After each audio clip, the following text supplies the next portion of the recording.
The Great Depression in New Zealand was a time in history where there was severe economic hardship.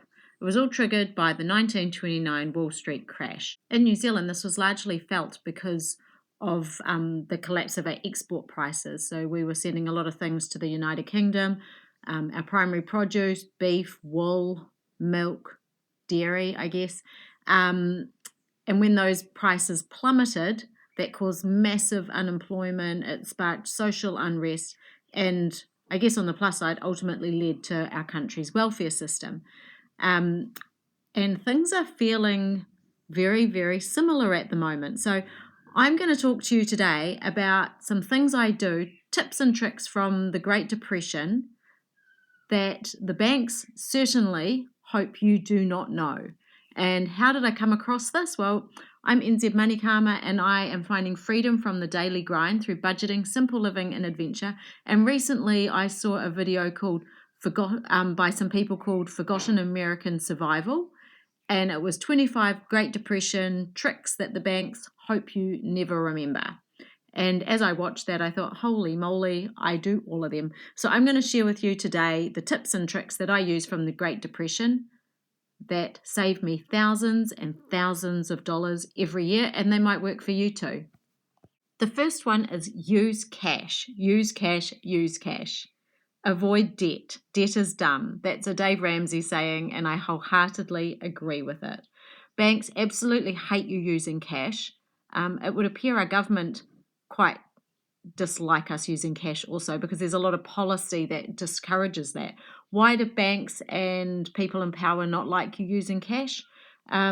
Because it restricts your spending to what you actually have. So you can only spend what you have when you use cash. There's no credit, so no one's making any interest money off you. You're not in debt. You're not beholden to somebody. When you use cash and you only spend the money you have, your motivations change. And I guess the higher ups don't necessarily like that and they don't want that for you. But this is what kept people alive during the Great Depression. So I've got some fancy envelopes there that I bought 3 years ago. But up until then, I had just been using a paper envelope, which is what my granny would have used, or a money tin. She probably had envelopes stuffed inside a tin. And when that particular envelope was gone, like when all the food money, for example, from the food envelope was gone, that meant the end of the food shopping. That was that. She didn't then jump into the petrol pile and start stealing from that one. No, each envelope was its own, I guess it was its own entity, right? So don't be jumping from envelope to envelope. Oh, I don't have money for this, so I'm going to take it from here. That just leaves you short. It's about discipline, and that's what our great-grandmothers and grandmothers, depending on your age, or great-great-great-grandmothers, were doing. They were putting money in envelopes and making sure that when they went and had to buy the kids new shoes, it was coming from the kids envelope or the shoes envelope or the miscellaneous envelope, however they set it up.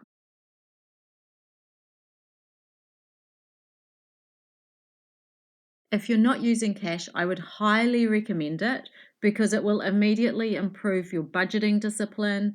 It'll help you with your spending awareness. By handing over physical money, you experience a bit of pain, like the pain of paying, which creates a psychological barrier to buying things that you don't really need or want. Particular areas that it will help you in will be financial control. You're going to have less debt and interest charges as a result from spending money only that you have. Once you start spending money you don't have, then you are instantly getting charged. Someone's making money from you. Cost saving, it's going to allow you to dodge credit card surcharges and also take advantage of cash discounts if they exist. You're going to maintain your privacy, cash transactions, people can't track you, and resilience. When you have access to cash, it means that you have access to essential goods, even when there's a digital outage or a natural disaster. During the Depression of the 1930s, thrift gardens became a thing in New Zealand. So that's what other countries might have called a victory garden. Here they were called a thrift garden. And backyard plots became really, really important. And these were actual lifelines for unemployed New Zealanders. Because remember, there was no welfare at this stage. So people facing massive job losses and there was no social welfare, families were able to use these vegetable patches to prevent starvation. Communal plots and intensive backyard production helped everyday New Zealanders survive extreme economic hardship. And I think, folks, that's where we're headed. So please put that shovel in the dirt and get digging. I'm using seeds for sprouting. You can plant them also. The ones I was using before is just to get some sprouts for sandwich stuff. I've got so many carrots. We will just eat carrots all year round from the garden, which is really cool. And here I'm just digging up some carrots because I'm going to make some carrot soup. Easy, right? And that's all it takes. Things that were really, really popular in New Zealand that are quite easy to grow with things like potatoes, silver beet, cabbages, carrots, onions, and rhubarb. So all those things grow super easy in New Zealand, in my neck of the woods anyway. So please get digging and just start to think of backyard gardening, not like as a hobby, but as a thing you actually need to do. Things that are actually useful for you and your family that can take away a bit of the economic pressure that you might be facing at the moment. During the Great Depression, New Zealanders relied on extreme thrift, so making absolutely everything from scratch. Now, in a way that was somewhat easier because there were less options available to you, so you had to make it from scratch. But just looking at a few things that I whipped up yesterday afternoon for school lunches and for afternoon teas, you've got chocolate chip biscuits, you've got sausage rolls and bliss balls. So all up, I guess that's looking probably at about $20 worth of product that I have purchased in order to make these things. But I've saved myself so many dollars. Yesterday at the supermarket, I saw sausage rolls were $5. That was just a sausage roll that someone could come in and buy for their lunch. It really wasn't even a great sausage roll, kind of like mine. They didn't look any different. And that was like $5. So I've, for the cost of the meat and the pastry, which I did buy, I've been able to make, 20 of those. So what would have cost me, say, $200 at the supermarket has cost me about $20. So much better to make things from scratch for yourself. You will save thousands of dollars doing that one thing alone. And of course, we're not going to waste a single thing because remember, this is Depression era living, and that's how I roll. And here is the leftovers from my baking. That's going straight to the chickens. The next thing on the list is making clothes or fixing clothes with what you have. So what was really popular was flour sack dresses. I don't know if this was a New Zealand thing or if this was just something in America, but people started printing the flour sack. So instead of saying things like, plain flour made in blah, blah, blah, they started printing them with patterns. And then housewives were buying the flour based on what sack had the nicest pattern to be able to make dresses or shirts out of. And I haven't made this dress from scratch, but I have bought it from a second-hand shop, and it's just too big for me. I bought it, I thought, it is too big for me. I really love the pattern. I like this dress. I've seen it on other people. My next door neighbour actually has one exactly the same, and I just thought it was always really, really cute. So I bought it despite it being a bit too big. I've worn it a couple of times, and it is definitely too big because it is flopping at the neck. It's showing my bra strap all the time, and I needed to fix it up. So I'm going to do some repairs today because there's two options. When you have something that doesn't fit, you have to either fix it or you have to move it on. And I don't want to move it on because I'm making the most of what I had.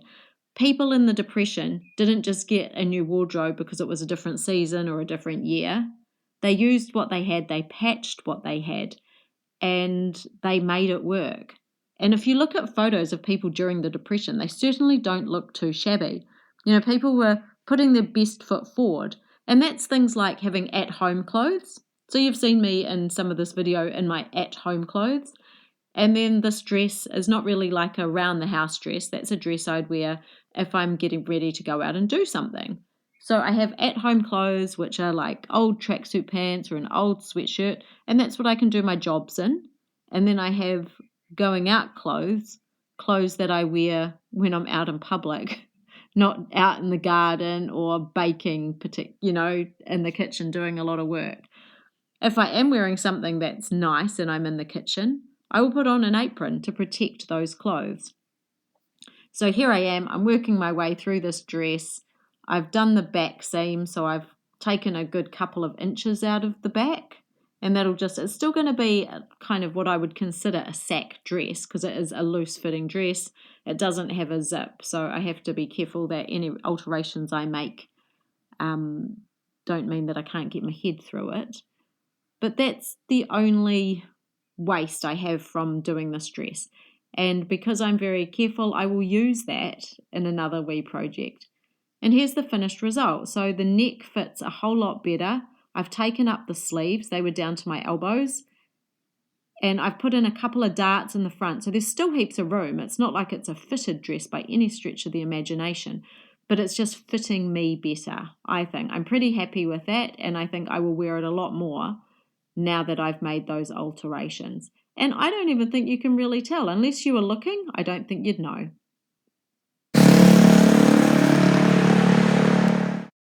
During the Great Depression in the early 1930s, new car registrations in New Zealand absolutely plummeted. And this was just because people couldn't afford them anymore. And that meant previously wealthy individuals had to economise by using either bicycles or riding their bike. And that's exactly what we do in our family. We walk or we ride our bike. Very, very rarely do we use a car, only if we have to go, say, I guess on a weekday morning, if it was more than 15 k's, we'd probably take the car. When I go out to Hella's factory shop, I take the car. When I go grocery shopping, I take the car once a week. Outside of that, I don't take the car. I either walk or I use my bike. And that has been a great way for our family to save money, just like the people during the Depression did.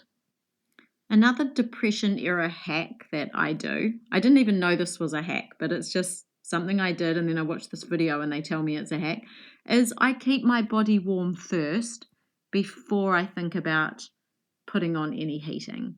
So it's actually a really cold day. Sorry, this room is very, very dark. I didn't realize quite how dark, but that's because it's early in the morning. The windows are all frosty. It's actually really cold out there, but it's going to be a nice day.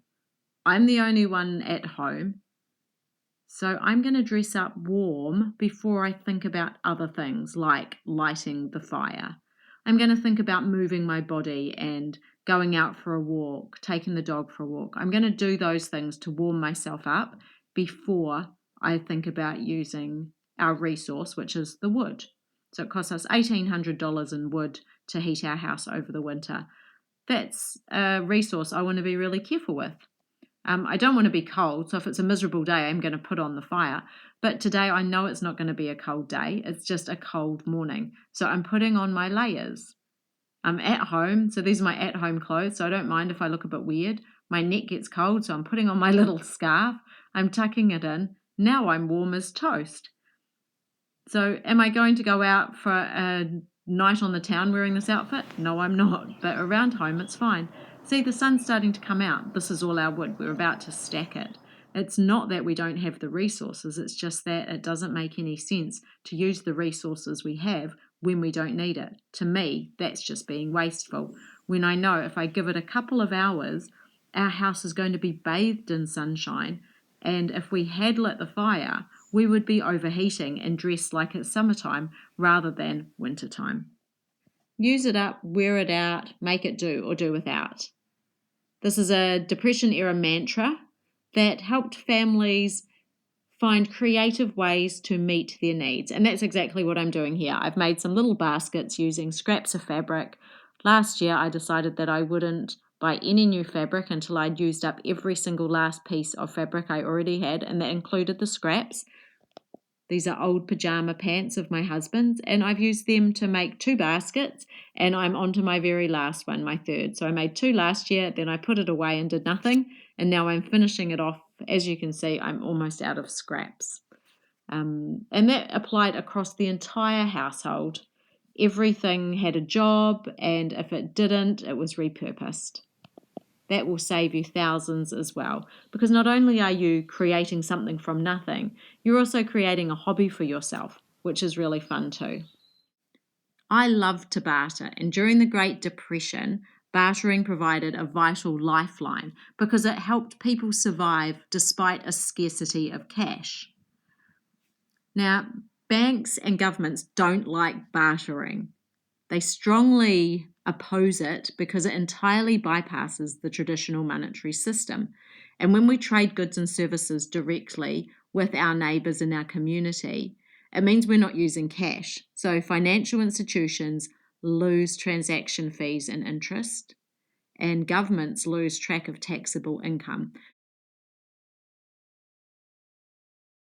This video that I listened to specifically made mention of day-old bread, and I was like, oh my goodness, here I am again, featuring highly on the Depression era steak. So we only eat day-old bread unless we make it ourselves. If I make a fresh loaf, that has to be eaten on the day because the next day it's definitely only good for toast.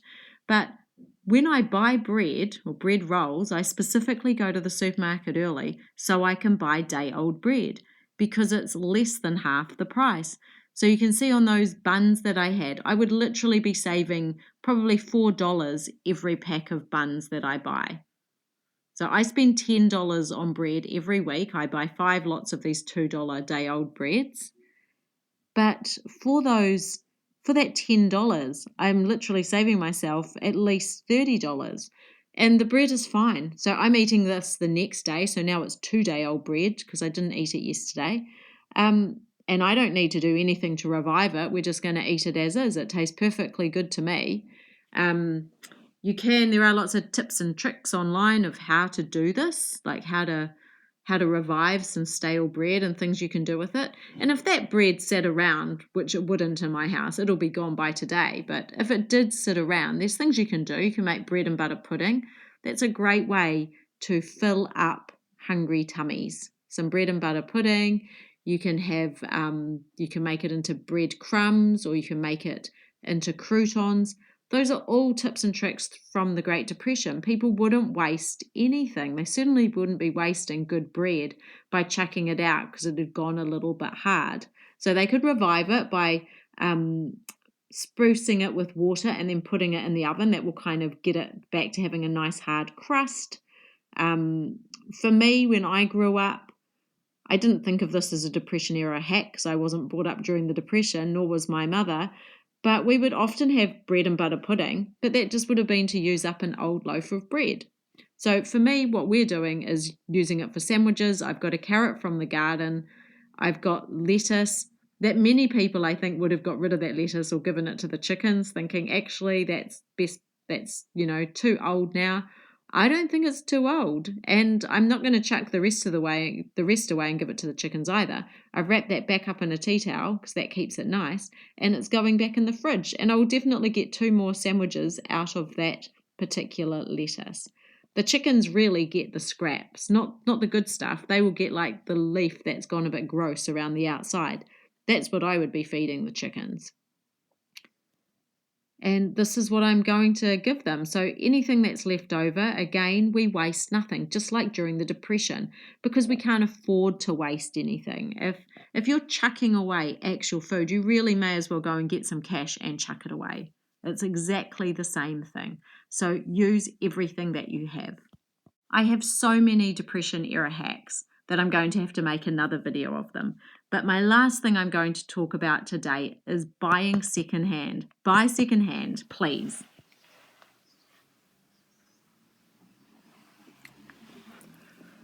Secondhand, but from the free bin. Secondhand,